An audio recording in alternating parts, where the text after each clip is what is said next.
this is Stevie. I thought I'd do a little demonstration today of how to use a palette knife for watercolor painting to get texture on your paper.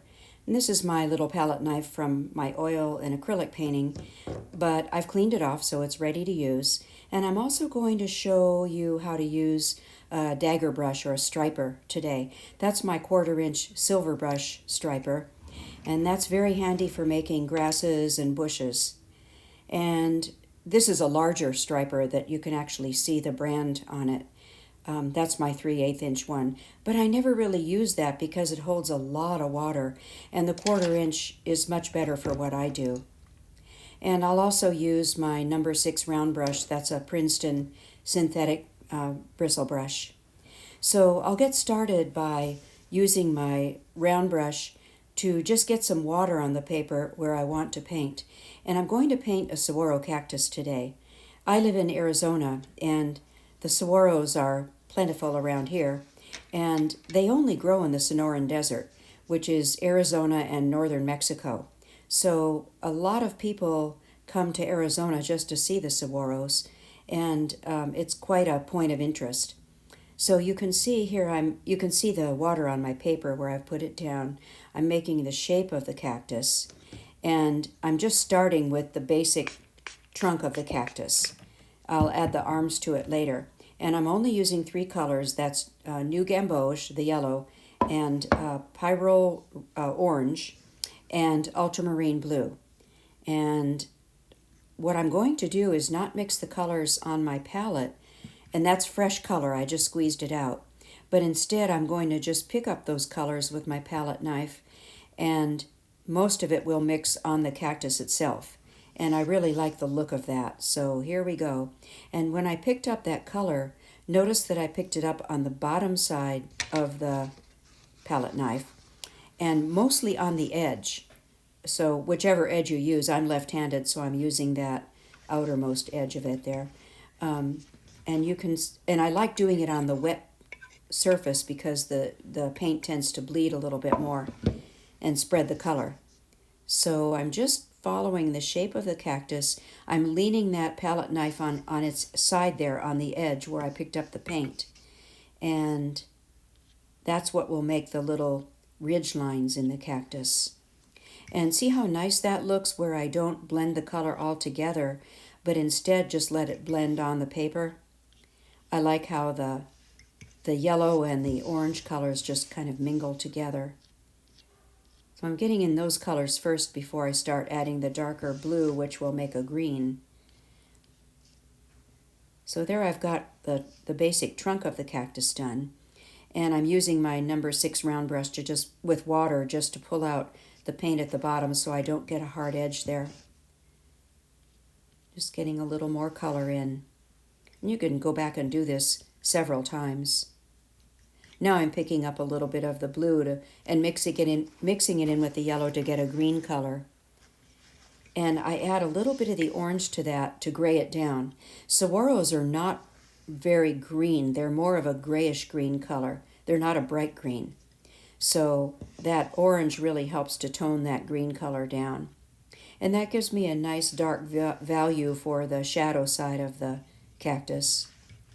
And I'll just continue to add color, get it to the value that I want it for that shadow side. And you can even see that's not mixed very well either. You can see some of the blue on the cactus, but I really like that look. Saguaros, they take a long time to grow. And I'm going to put some arms on this cactus, but just for perspective, it takes 75 years for a saguaro to grow a single arm. So the ones that we have around here where I live in the Phoenix area, we have some pretty old cactus here with multiple arms, and they've been there for hundreds of years. And they only grow at certain elevations. You don't normally see them at elevations of about 2,500 feet.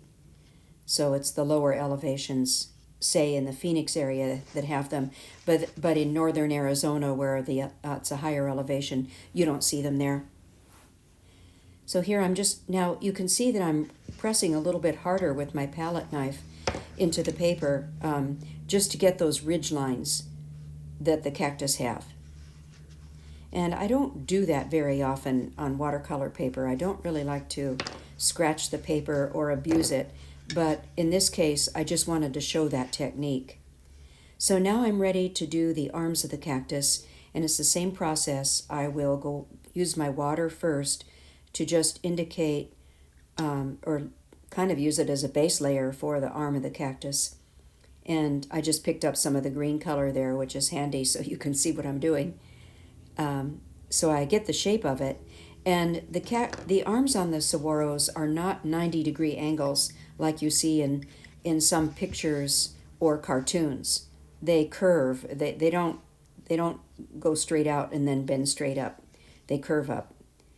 And so now I'm doing the same process, getting in the bright colors first, the yellow, the highlight color, and then I'll add the darker shadow side next.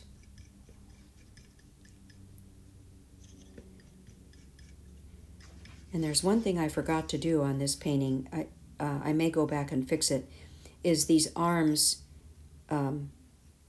where they go into the cactus, there's a seam around the arm, and that's kind of hard to explain or describe. But I'm going to do a follow-up video on this, and I'll explain that in that video. So there I've got one of the arms on, and I just put 2 arms on this cactus. I've seen cactus with 3 or 4 arms, and I guess they're pretty old to have that many. And there's plenty just like this with only 1 arm, but I think for a painting that doesn't look great, so I'm going to balance it out with an arm on the other side. Still working on getting the little ridge lines and the shadow color on that left side.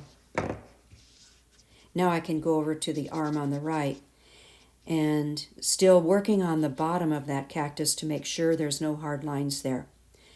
Just keeping it wet.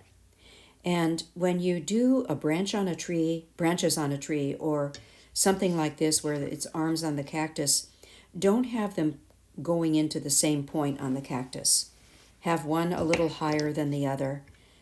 The same with tree branches on a tree trunk. Don't have them all coming out from the same spot.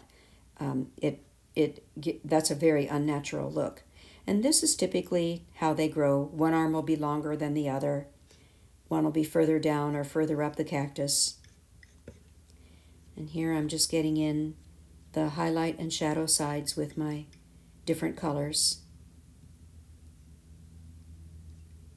And what I was talking about with the arms, the way they connect to the trunk of the cactus, you can almost see it here. I brought that color of that arm a little over the front of the trunk of the cactus, but I just didn't really make a very good indication of where that is. So I'll fix that later on.